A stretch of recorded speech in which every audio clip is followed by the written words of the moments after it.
అండి అందరికీ welcome back to my channel అండి.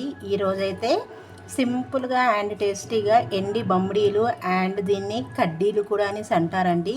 దాంతో అయితే పులుసు చేసిన బొమ్మిడాయల పులుసు అనేసి ఎండిన వాటితోటి ఎలా చేశాను అన్నది పూర్తి రెసిపీ పెడుతున్నాను. ఒకసారి చూసేయండి.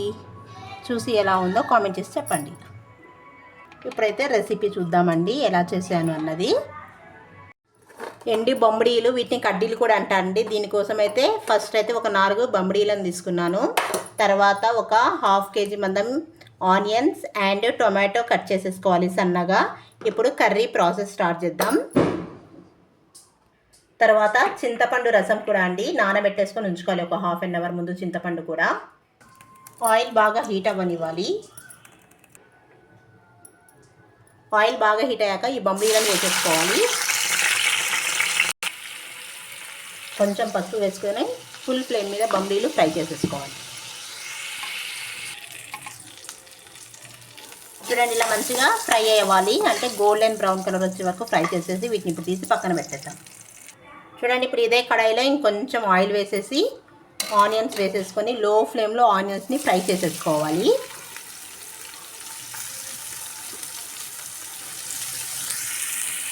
ఇప్పుడు ఇందులోకి టేస్ట్ సరిపడా సాల్ట్ కూడా వేసేసుకోవాలి.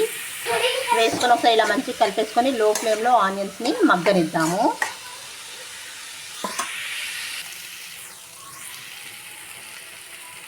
ఆనియన్స్ ఇలా మంచిగా ఉడికాక ఇందులోకి కట్ చేసుకున్న టమాటా కూడా వేసి మంచిగా ఉడకనివ్వాలి. టమాటా కూడా మెత్తగా ఉడికేలాగా ఈ రెండింటిని ఉడికించుకోవాలి, ఆనియన్స్ అండ్ టొమాటోస్ని.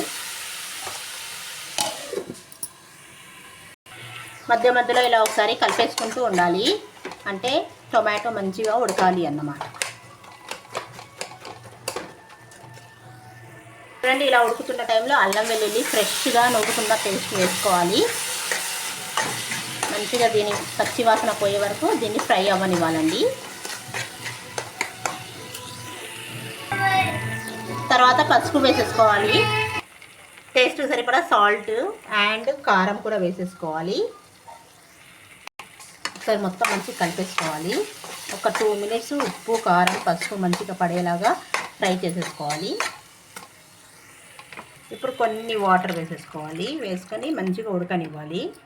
చూడండి, టమాటా ఆనియన్ ఇలా మంచిగా ఉడికాక ఇప్పుడు ఇందులోకి చింతపండు పులుసుని యాడ్ చేద్దాము. మంచిగా చిక్కగా తీసుకున్న చింతపండు పులుసు పోసేసుకోవాలండి. ఇప్పుడు దీన్ని చిక్కగా మరగనివ్వాలి. మంచిగా మరిగాక అప్పుడు ఏవైతే మనం ఫ్రై చేసి పెట్టుకున్న కడ్డీలు అండ్ బొమ్మిడీలు ఉన్నాయో ఇందులో వేసేసుకుంటే మన కర్రీ రెడీ అవుతుంది. ఇలా దగ్గరకు వచ్చాక పులుసు ఇప్పుడు ఇందులోకి మనం వేయించుకున్న కడ్డీలు వేసేసుకోవాలి. వేసుకొని ఒక 2 minutes ఉడికాక కొంచెం ధనియాల పౌడర్ వేసుకొని స్టవ్ ఆఫ్ చేసుకోవడమేనండి. ఇప్పుడు ఇందులోకి ధనియాల పౌడర్ని వేసేసుకుంటే మన ఎండి బొమ్మిడీల కర్రీ రెడీ అండి. ఎండి బొమ్మిడీల పులుసు, బొమ్మిడాయల పులుసు. ఇంతేనండి, సింప్లీ అండ్ టేస్టీ రెసిపీ అండి ఇది. చాలా కర్రీ అయితే చాలా బాగుంటుంది. అస్సలు వదిలిపెట్టకుండా తింటారు అన్నం అయితే మీరు, అంత బాగుంటుంది. ఒకసారి ఇలా ట్రై చేయండి ఎండి బొమ్మిడీలతోటి. వీటిని బొమ్మిడీలు అంటారు, కడ్డీలు కూడా అంటారండి. ఇలా చేసుకుంటే కర్రీ మాత్రం చాలా టేస్ట్గా ఉంటుంది. ఒకసారి ట్రై చేయండి. ఈ సింపుల్ రెసిపీ నచ్చితే లైక్ చేయండి, షేర్ చేయండి, సబ్స్క్రైబ్ చేసుకోండి.